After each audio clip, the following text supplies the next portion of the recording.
What's up, Dev Squad? In this video we're going to be talking about a breaking or resetting platform. One that when you jump on it has a timer, breaks, you fall through it, and then after some time it will reset so you can jump on it again. This platform is a little more involved than some of the other specialty platforms we've talked about. We've also designed it so that it can be customizable, so you can change the sprite, how long it lasts, and have a lot more flexibility, so you don't have to create all these different types of breaking platforms. You should be able to create multiple breaking platform types with different images and lengths using just this one scene. Additionally, it's a jump through platform, so we can jump up through it and fall down. And as soon as it resets, we have added ledge grabbing. So I normally advise against adding ledge grabbing to platforms that are one way because it's inconsistent. As you see, it took me like 6 times to jump and actually grab that ledge. Now I'm in the sweet spot, so I should grab it again. But when the platform breaks, the player also falls through. And so we're going to go over all of that functionality. Before we get started, if you are not yet subscribed to this channel, please go ahead and subscribe. It's free, it does not cost you anything, you can always take it back later. About 70% of the people who watch my videos are not subscribed, and we're trying to grow this channel and push it to more aspiring game devs, so liking, commenting, and subscribing all help drastically. Thank you, and let's get into the code.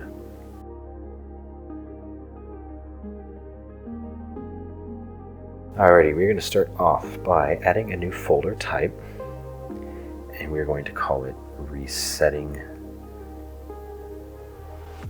platform. If I can type, I've got fat finger syndrome right now.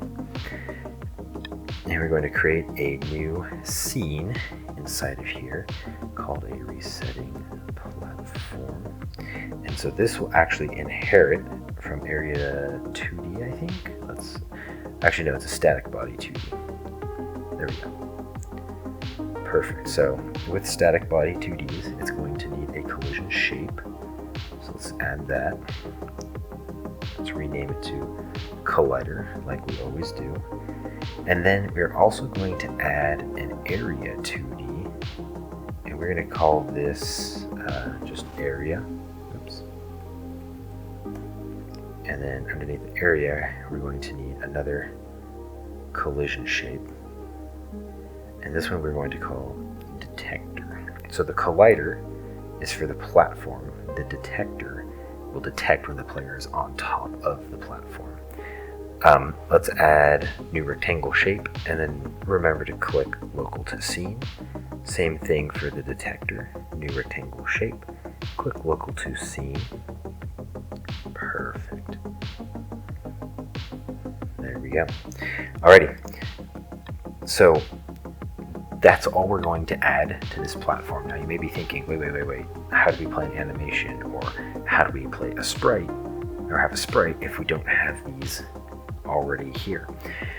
What we're going to do is we're going to use the export variables to kind of pass in an animation player and a sprite, and then in our actual world we'll add those. So I'll show you real quick in the example project right here.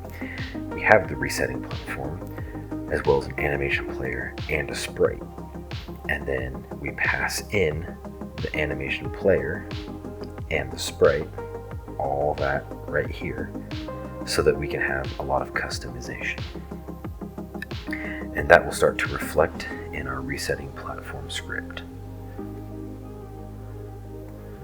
So this script is going to be quite a bit more involved, and so we're going to have a lot of code to add in here. So first things first, this is going to be another tool script. Remember, a tool script will run in the editor, and we want that because we want, the change in the sprite and the shape and size of the colliders to adapt to the image we give it in the editor so that we can see it, just like we did with the moving platforms. Then we're going to give this a class name, because we will need that. Alrighty. And now let's bring in all of these. Ready, collider. We're going to want the area, and then we want the detector as well.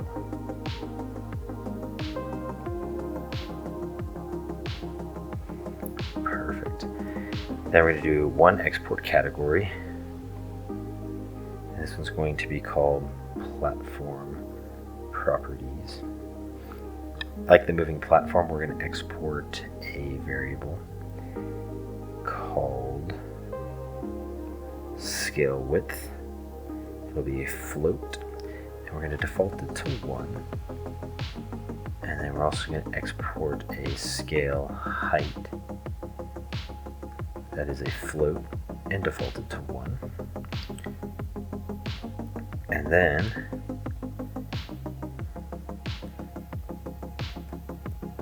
we're going to add the ability to make it a one-way or not, and we're going to default that to, actually let's default it to false. Okay, and one more export category. And this one's going to be called graphics properties.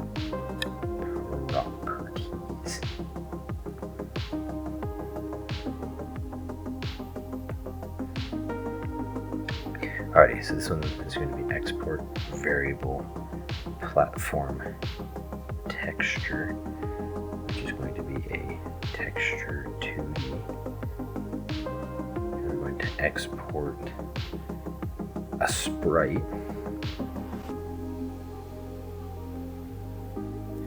We're going to export an animation player.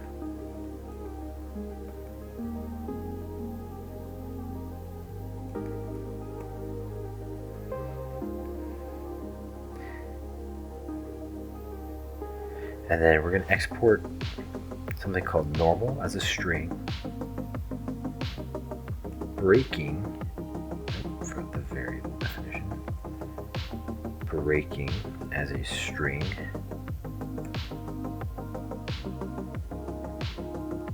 and broken as a string. And let's actually default these to normal. So these strings are going to be the names of the 3 animations that we're going to play. So normal is like the platform being normal, breaking is the breaking animation, and then broken is like the dotted white outline that I had, kind of like Celeste does with theirs. Perfect. And then one more thing. We're just going to define what's called an enum. So if you haven't seen an enum before, don't worry. An enum stands for enumeration. So enumerating is, like counting something off. So 0, 1, 2, 3, 4. Basically what it lets us do is have like a bunch of variable names that represent a number underneath this platform state. So give me 1 second to type these out. So normal, breaking, broken. So now like I can do this. I can do platform states dot broken. And if I were to print that value would come out to be broken is the third, so 0, 1, 2 would be a value of 2.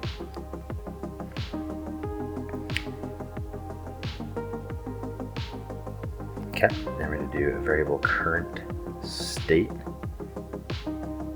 equals platform states dot normal. And then area height is going to be the size of the detector. So that's going to be an integer. Area height, integer 4. And let's see if I can cast this to platform states. Yeah, we can. Perfect. So current state has to be a platform state. So why are we using an enum? We're using an enum because we're basically going to do a mini state machine to manage the logic of this platform. And so instead of doing different nodes, we're just going to do a match statement, which is the equivalent of a switch case in most other programming languages. And we'll use these enums to kind of assign the state. So it lets us use like cool names to assign states, but it's literally just a variable being 0, 1, or 2. Alrighty, a lot of code that we just added. So these are all variables to kind of set this up. So now let's go into our ready function, and we're going to say sprite.texture equals platform texture, and we're going to say sprite.scale equals vector2 scale width scale height. And we say collider.oneway collisions is equal to one way. And then we're going to say animator dot animation underscore finish dot connect. So I don't think we've done this before.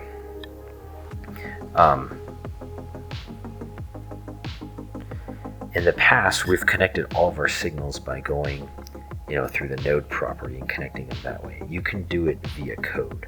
So we say the animator, the signal that we want to connect, so the animation finished, and then we use .connect, and then we have to pass in what's called a callable. So a callable is just a function. So right now we're getting an error saying on animation finished, not declared in the current scope, because there's no function called on animation finished. So on animation finished, and then we're going to actually pass in an argument, so current animation string, and we're going to pass for now. So this signal emits a string of which animation name just finished, and so we need that name, and so it comes in as an argument, just like that. And so if you make like a custom signal, like you can do custom signals, you do like signal player die or something like that, you connect them to functions using this code right here. Very, very useful. Okay. So now we're going to call two functions that we haven't defined yet. So resize collider to sprite. That should look familiar. And then resize area to sprite. Perfect. So resize collider to sprite is literally this function right here. We're going to use it again. And then I'm going to paste it and call this resize area to sprite because we need that function as well. And so these differ slightly. So let's edit this resize area to sprite. So that line is the same. This line is the same. And then in here is where we need to make some changes. So in the rectangle, we say detector.shape.extent equals vector2 sprite size.x divided by 2 area height. And then detector dot position equals detector dot position minus another vector 2 is 0, and then collider dot shape dot extents dot y. So what this is doing is we're setting the size of the area to be the width of the platform based on the image, and then a height of 4, because it doesn't need to be massive, it just needs to be a little small. And then we set the position to be its current position, so it'll be like within the platform. It'll resize it to be like cover the area of the platform.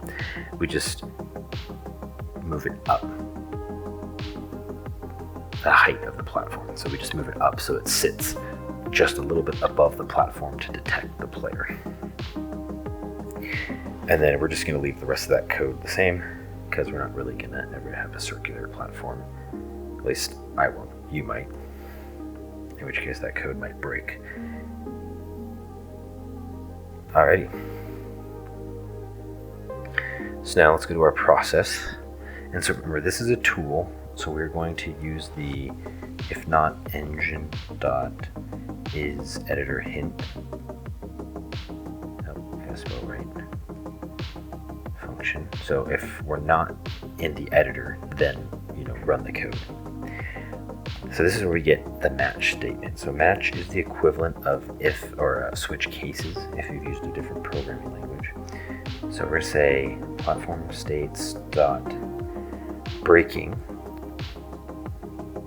and we're going to say animator dot play breaking. And remember, we're passing in that breaking variable, not the string.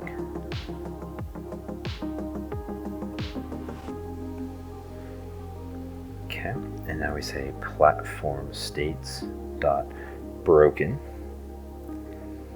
we're going to say collider.disabled equals true. So disable the collider so the player falls through. And then we're going to play the broken animation. And then we're going to do this funky symbol right here. What this is like a fail-safe. So if for some reason current state is breaking, which is a value of 1, or broken, which is a value of 2, if it's 0 or any other number, it's just going to run this code. And so 0 would be normal. And so if it's not breaking or it's broken, we want it to run as if it was normal. So whatever case it may be, just run it like it's normal. So we're going to play the normal animation. And we're going to reset the collider. So we're set collider.disabled to false. And then we're also going to call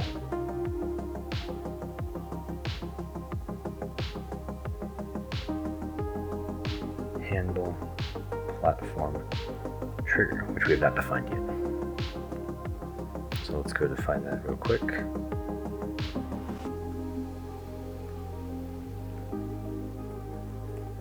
we're just going to pass for now. Perfect. So let's go to our on animation. So we're going to say if current animation equals breaking. So if we're in the breaking animation, we want the current state to be equal to platform states dot broken. So if the breaking animation finished, we want to go to the broken state. And then we say if current animation is equal to broken, then we want to transition to the normal state.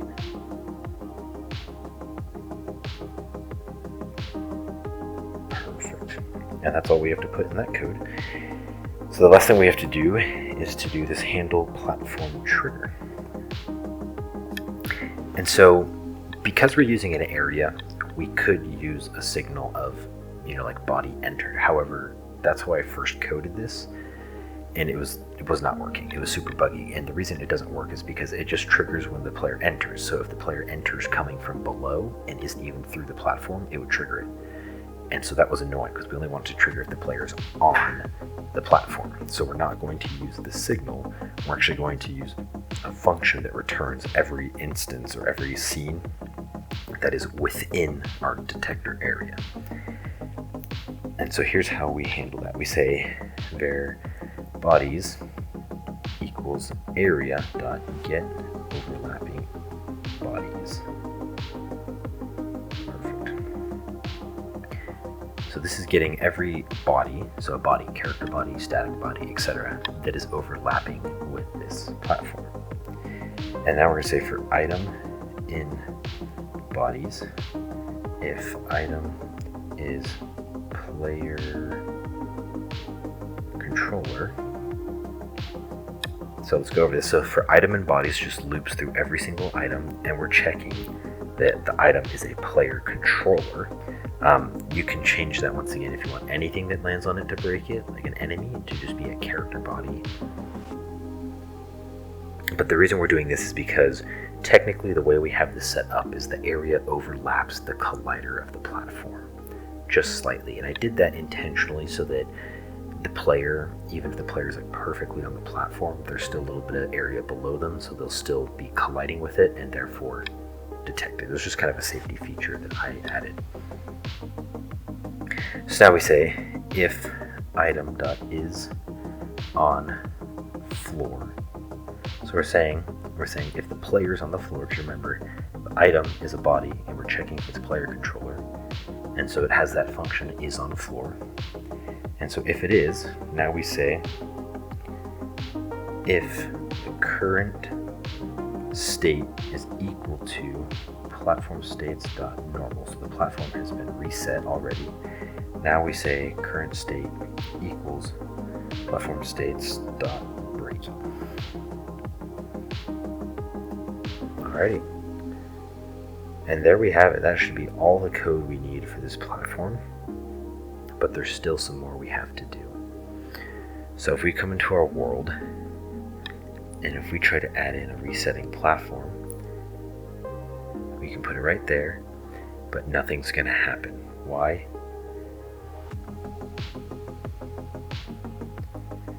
Oh, we're getting that error, but we'll fix that in a second. So let's go to Node 2D and call this resetting platforms. Drag it right there and drag this one in there. Perfect.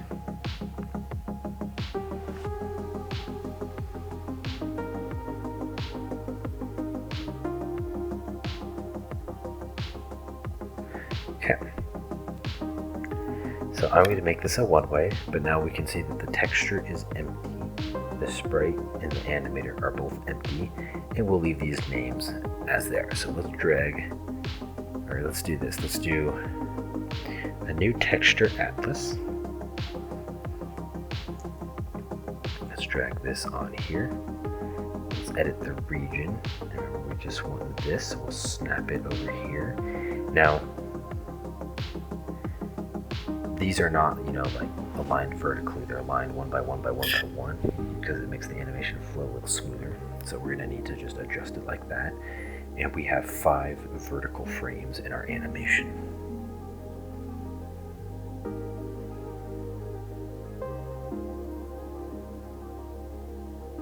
Okay, so now to this we need to add a child node, a sprite 2D, and we also need to add an animation player. Back to our resetting platform, we'll assign the sprite and we'll assign the animation player, and now we can go into this sprite and we can choose its texture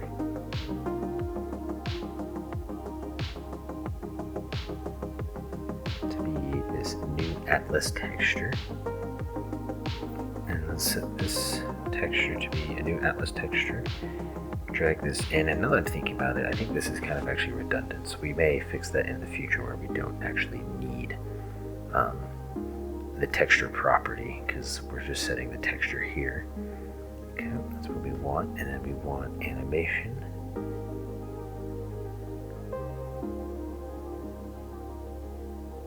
Five vertical frames, perfect. Now we're going to go in here to our animation player, and we're going to add 3 animations. Normal. We're going to keyframe that, and then we're going to add a new animation called breaking, and we're going to keyframe this frame, and that frame. Perfect. Now we want this to last about, let's do 2 seconds. That's a long time.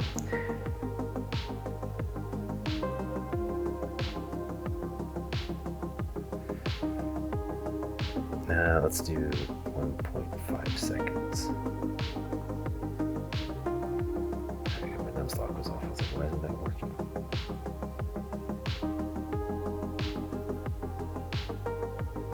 Perfect. Make sure normal that it loops, and then breaking. Perfect. And then we add one more animation. Call it broken, and we're going to keyframe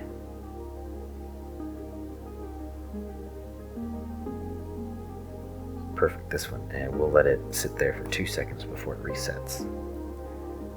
Alrighty, so now if we save this and we save all of these and we come back, perfect.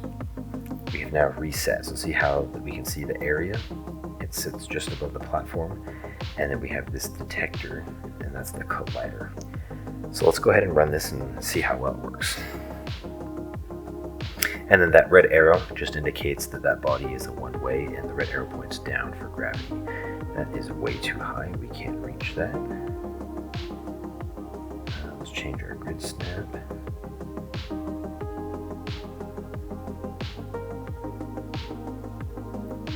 And now let's run it.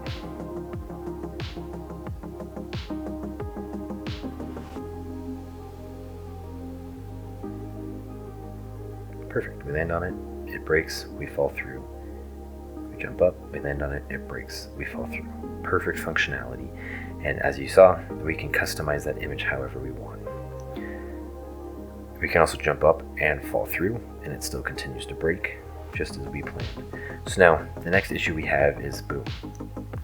When we try to grab that ledge, it snaps us to the corner. Oh, and now we're glitching like crazy. It snaps us to this corner right here because it's looking for a tile. So we need to make some adjustments in our ledge grab code, because we need to snap it to this platform and not the actual tile. Because right now our code is used to grabbing tiles and snapping to tiles. Now we're not grabbing a tile, we're grabbing an actual scene object, a static body, and then we need to grab onto that. So let's open up our player script. And as you remember in the last video, we added some variables here, these two. We will use those here. Okay, that all looks good. So now let's go down to our ledge grab state, or our ledge grab function. It's this big boy right here. And we're going to add in another condition right here. So we're going to say if raycast ledge lift lower dot get collider is resetting platform,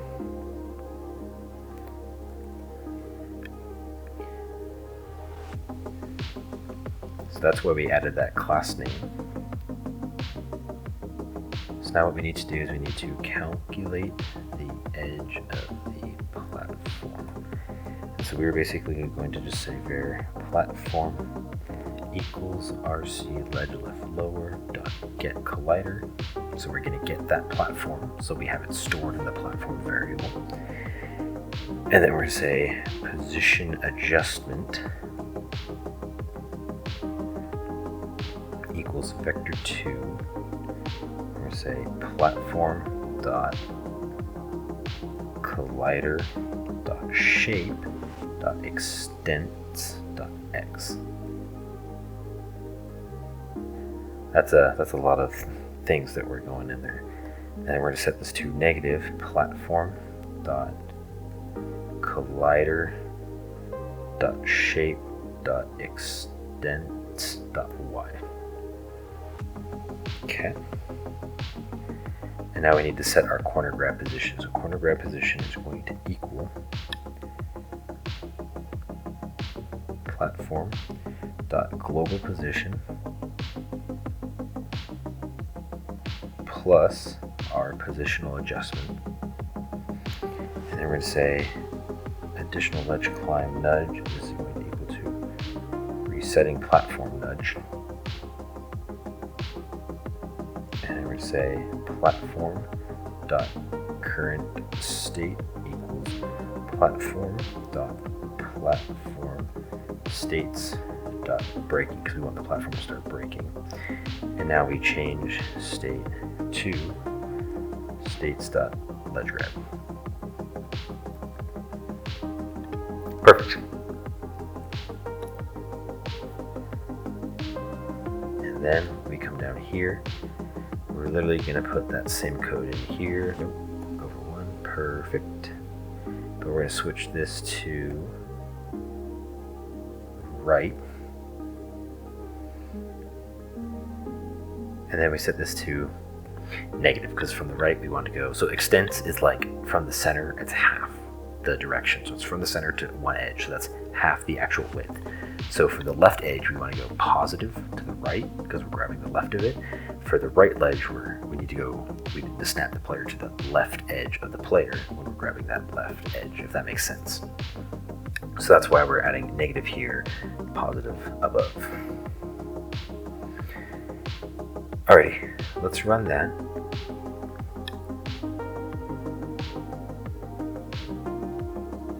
And let's see if we snap to the right locations now. Oh, we get an error.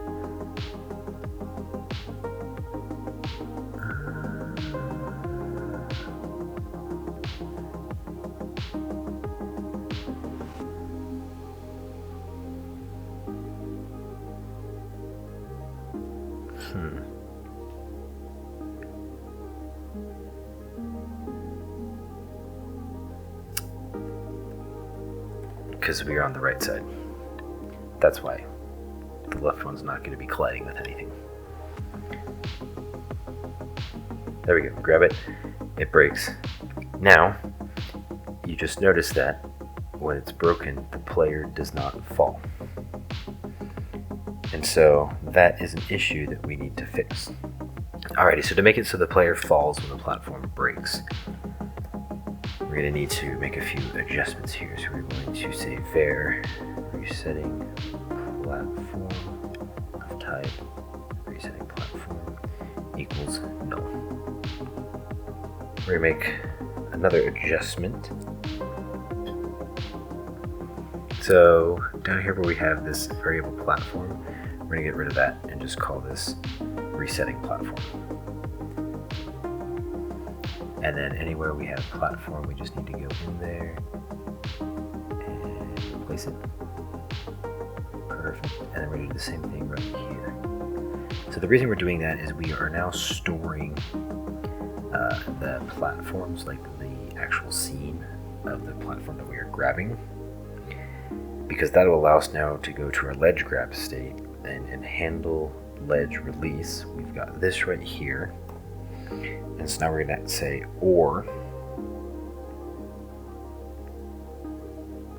because we need to add in one more condition. So we're going to say or player dot resetting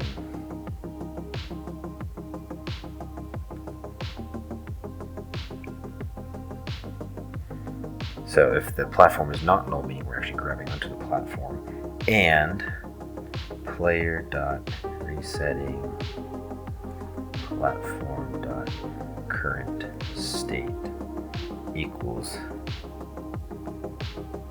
player dot resetting platform states dot broken. Alrighty, a lot of code right there. So now, if we do that, we should be able to grab onto that platform, snap to the proper position, and then fall when the platform breaks. So we grab, we snap, and then we fall. Perfect. Exactly what we wanted. Alrighty, and with that, we have a highly customizable breaking platform that resets. And so if you've liked this video, then go ahead and leave a like, leave a comment. If you're not subscribed, please go ahead and subscribe so that we can push these videos to more aspiring game devs. And I'll see you all in the next one.